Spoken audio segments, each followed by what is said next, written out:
ይህንን ለሁላችሁ የሚጠቅም መልእክት ስለሆነ መልእክቶችን ደግሞ እንዳታባክኑ። ያለ እግዚአብሔር ረድኤት፣ ያለ ኢየሱስ ክርስቶስ ጸጋ፣ ያለ መንፈስ ቅዱስ ቅባት አማኝ የማይችለው ነገር ቢኖር አፉን ከፍቶ መጸለይ። እግዚአብሔር ረድኤቱን ካልሰጣችሁ፣ ጌታ ኢየሱስ ጸጋ ካላበዛላችሁ፣ ከመንፈሱ ዓለም ዘይቱ ካልፈሰሰባችሁ መንበርከክ መጸለይ የሚባለው ነገር እንቆቅልሽ ነው። ዘካርያስ ምዕራፍ 4 ቁጥር 6 ላይ በኃይል አይደለም በብርታት አይደለም ነገር ግን ይልና በመንፈሴ ነው ይላል። የእግዚአብሔር መንፈስ ሕይወታችሁ ላይ እስካልመጣ ድረስ የማይቻል ድርጊት ቢኖር መጸለይ የሚባለው ነገር። ለዚህ ነው ኤፌሶን ምዕራፍ 5 ቁጥር 18 ላይ መንፈስ ይሙላባችሁ እንጂ በወይን ጠጅ ምን አትበሉ አለ፣ አትስከሩ። ይሄ ማባከን። መንፈስ ግን ምን ይበልባችሁ? ይሙላባችሁ።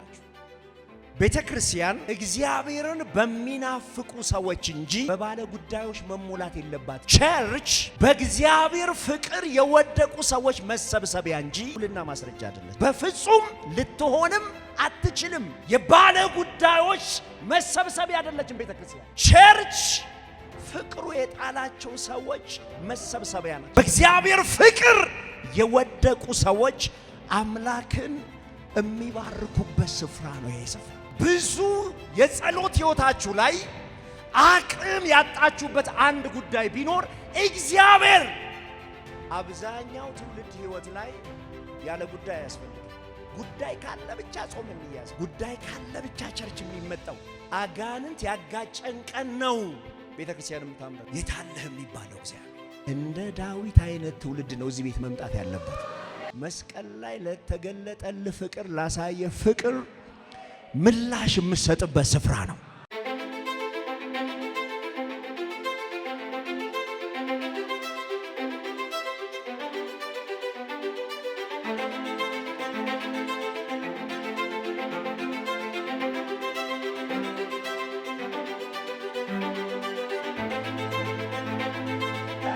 እልልታ ጸሎት ነው። ምስጋና ጸሎት ነው።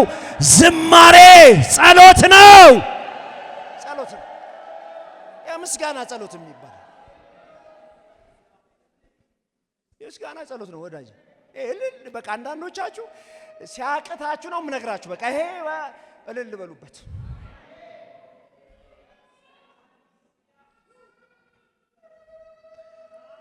አሁን ጉባኤ ማድመቂያ ነው አይደለም የሚመስለው?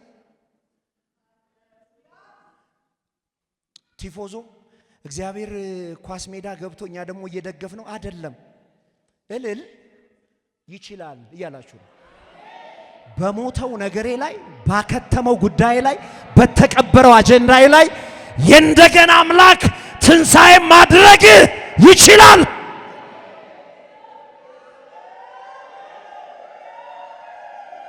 በኢየሱስ ስም የአምላኬ መንፈስ ልባችሁ ላይ እልልታን ይጨምርላችሁ። አዎ ምስጋናን ያብዛላችሁ። ሁለት ቃል ላሳያችሁ።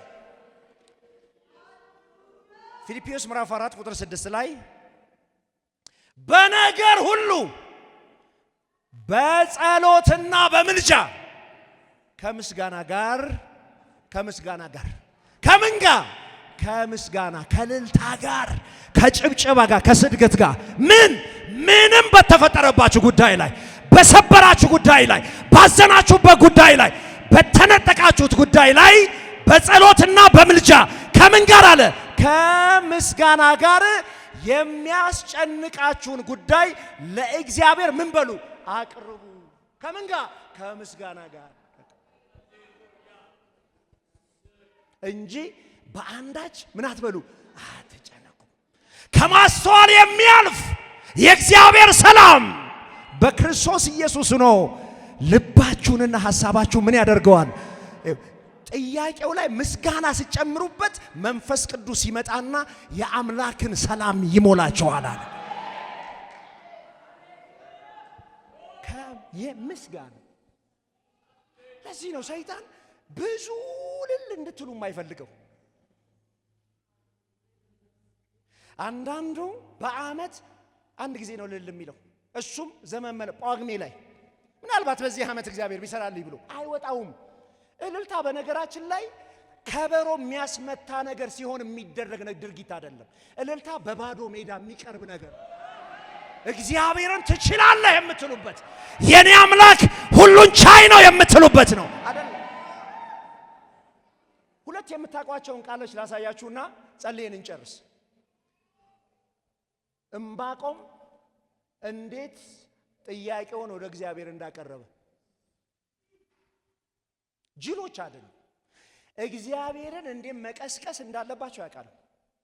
ነገር በጠመመ ቁጥር ታውቃላችሁ፣ ዝማሬ አይጥዱ። ሁኔታ እምቢ ባለ ህይወት በተዘጋጋ ልክ እልልታ አያጠፉም፣ አያዳፍኑም፣ ይጨምራሉ። ዕንባቆም ምዕራፍ 3 ቁጥር 1 ላይ የነቢዩ የዕንባቆም ጸሎት ይልና በመዝሙር ነው የሚለው። በመዝሙር መጸለይ የሚባላል። የነቢዩ የዕንባቆም ጸሎት በምን? በመዝሙር። እስኪ በመዝሙር ጸልያችሁ የምታውቁ በመዝሙር አይላችሁ። አዲሱ መደበኛ በዝማሬ የቀረበ በምን? በዝማሬ የቀረበ የነቢዩ የዕንባቆም ምን ጸሎት በምን የቀረበ ለእግዚአብሔር። ልክ ጳውሎስ ለፊልጵዎስ ቤተክርስቲያን እንዳላቸው በነገር ሁሉ በጸሎትና በምልጃ ከምን ጋር? ከምስጋና ጋር። ዕንባቆም በክፍራን ተራራ ላይ የእግዚአብሔርን ክብር እንደ ጨረር ሲወጣ አይቶ ቤት ወፍ የለም አታየኝሞ ያደለም ያለው በዝማሬ ባድናቆት። አሜን በሉ እስኪ። አንተ እኮ የኔ እግዚአብሔር ከሁኔታው በላይ ነህ አለው። ይሄ እኮ የኔ ጉዳይ ለአንተ ቀላል ነው አለው። በጣም ትንሽ ነው አለው። በምን? በዝማሬ የቀረበ ጸሎት። በዝማሬ ትችላለህ የተባለ የቀረበ ጸሎት። ይሄንን ትፈውሷለህ። ምን አለው መሰላችሁ? ምንም እንኳን በለስ ባታፈራ በወይንም ሐረግ ፍሬ ባይገኝ፣ አሜን አትሉ? የወይራ ስራ ቢጎድል፣ እርሾችም መብልን ባይሰጡ፣ በጎች በበረቱ ቢጠፋ። ይሄንን ተርጉም የላቸዋል። አካውንቴ ውስጥ 5 ሳንቲም ባይኖር፣ ጸሎቱን ጉዱን ላሳያችሁ ነው። ባይኖረኝ እኔ ግን በእግዚአብሔር ደስ ይለኛል፣ በመድኃኒቴ አምላክ ሐሴት አደርጋለሁ። ጌታ እግዚአብሔር ኃይሌ ነው። እግሮቼን አያችሁስ? ዝማሬ ያለበት ጸሎት መጨረሻው አፈር ባፈር ሆናለሁ የሚል አይደለም። እግሮቼን እንደ ዋላ እንደ በሆር እግሮች ያደርጋቸዋል፣ በመጨረሻ በከፍታ ላይ ምን ያደርገኛል አለ? ያስኬደኛል አለ። ግን እሳ ለእግዚአብሔር ጥያቄውን ያቀረበው እያለቀሰ ነው። በነገራችን ላይ እግዚአብሔር ፊት መንግስቱ ኃይለ ማርያምን ሁናችሁ ብትቀመጡ ሉዓላዊ ነው፣ አይነካችሁም። በረት ውስጥ ምንም የለም አለ። ጋጥ ውስጥ እንዲች የሚነካ ነገር የለም አለ። ወይኔ ባዶ ነው አለ። እርሻ ላይ የለም አለ። ደስታ ያንተ ነህ አለ። ይሄን መቀየር አለው ለአንተ ቀላል ነው አለ። የኔን ሁኔታ እኔን ሰው ማድረግ፣ እኔን መባረክ፣ እኔን መቀየር ለአንተ የሰከንድ ስራ ይሞላም አለ። ኃይሌ ግን አንተ ነህ አለ።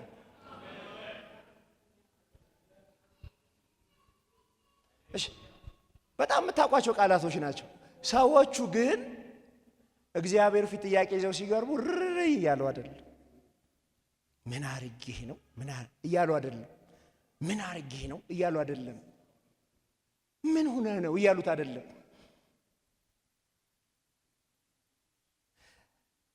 ሐዋርያት 16 ላይ ያላነበባችሁም ጨርሻለሁ።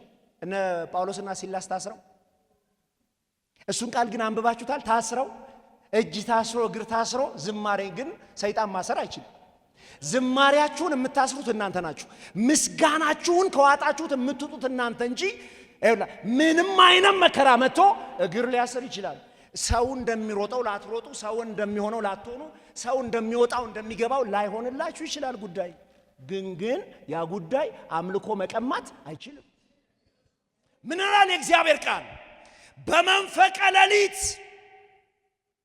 በመንፈቀ ሌሊት ግን ጳውሎስና ሲላስ እየጸለዩ እግዚአብሔርን በዜማ እየጸለዩ በዜማ ያመሰግኑ ነበር። መጸለይና ዜማ ፍታንና ዜማ ይሆናል በሉት ጎናቸው ያለው።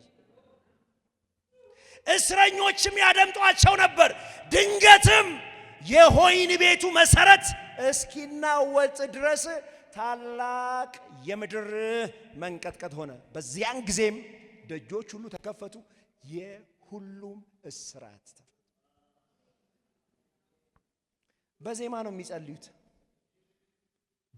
ታስሯል ሁሉ ነገራቸው። በመንፈቀ ሌሊት ግን ጳውሎስና ሲላስ እግዚአብሔርን በዜማ እያመሰገኑ ይጸልዩ ነበራል። ፍታን የሚለውን ጥያቄ እያለቀሱ አይደለም፣ እየዘመሩ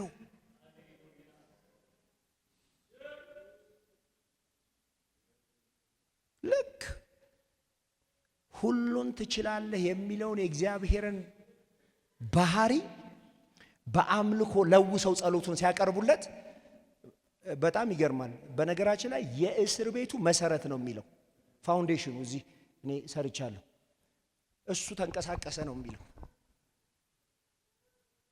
እስራቱ ማን እንደፈታው አያውቅም፣ ውልቅ አለ። በሩ ማን እንደከፈተው አይታወቅም፣ ተከፈተ።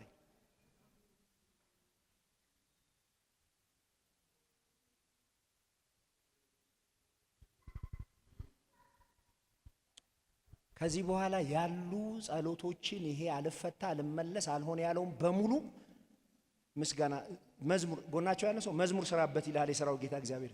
መዝሙር ስሩበት፣ ወደ መዝሙር ይቀየሩ። ከዚህ በኋላ መዝሙር አድርጓቸው። እኛ የማርያም ኳየር አይደለም። ማርያም የዘመረች ታውቃላችሁ። ዘጸአት 14 አልቆ ነው 15 ላይ ንፋሱም በርዷል፣ የሞተውም ሙቷል፣ ባህር ተሻግረዋል፣ አትሻገሩም ያላቸውን ወደ ኋላ እያዩት ነው የዘመረችው። ያ ኳየር አይደለም። የሆነ መዘመር ታላቅ ዝማሬ የእግዚአብሔርን ችሎታ መዘመር ነው። ዮናስን አላያችሁትም? አሳው ውስጥ ነው። ጸሎቱን በምን የምስጋና መስዋዕት ይላል። ትፋኝ ያለው እየዘመረ ነው። ትፋኝ ያለው በምን በመዝሙር ምን አለን እግዚአብሔር ቃል? እኔ ግን በምስጋና መዝሙር መስዋዕትን እሰጣለሁ አለው። በምን በምስጋና መዝሙር። በነገራችን ላይ የቀበሌ ቤት ውስጥ አይደለም ያለው፣ ቂሊንጦ እንዳይመስላችሁ። ኧረ በእናትህ ብትሉት የማይገባው እንስሳ ውስጡ ነው። እሺ አሳ የምታውቁ ምን ነው ዝም አላችሁ? አሳ የምታውቁ ነባሪ የምታውቁ አሳ ነባሪ የምታውቁ ትግረኛ ይገባዋል፣ ልሳን ይገባዋል። እሺ በእናትህ ሞት ብትሉት አሳ ነባሪ ይገባዋል። እኔ የገረመኝ ነገር እዛ ውስጥ እንዴት ሰው መዝሙር ይመጣለታል? እዚህ ውስጥ እኮ ምንም እኮ አልሆናችሁ። እስኪ ዛሬ ካስኮረፋችሁ ጉዳይ እግዚአብሔር አሁን እስኪ ዛሬ አንድ እጃችሁ ይቆረጥና ቢባል ሙሉ አካል እየተነፈስክ ቁና እየተነፈስክ እኮ ነው የሚል እየሳክ እስቲ እግራችሁን አንቀሳቅሱት አንድ ጊዜ ጤነኛ ሁነ።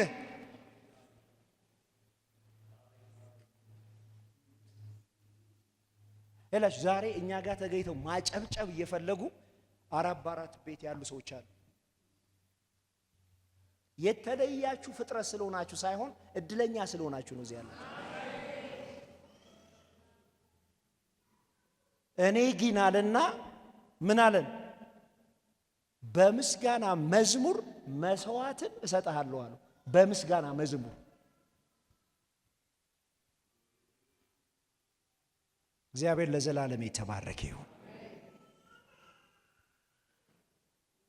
የምስጋና ጸሎትም ይባላል።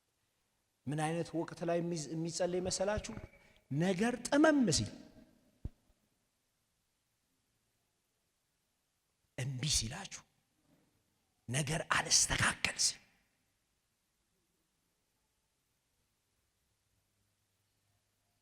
እግዚአብሔርን አንድ ጊዜ እነ ዮሳፋጥ ምን እናድርግ አሉት። አሁን ለተደቀነብን መሳሪያ በቃ ቸር ነው ምህረቱም ለዘላለም ነው የሚል መዝሙር ዘምሩ አላቸው። ይሄ ምርጥ ጸሎት ነው አላቸው። እሺ እንዳለ ይሄን ጠመንጃ በሙሉ በቃ ሰባብረው ቢሉትስ? ቸር ነው ምህረቱም ለዘላለም ነው። ቸር ነው እግዚአብሔር። ደስ የሚለው ችግር ፊት ሲዘምሩለት ነው። በቃ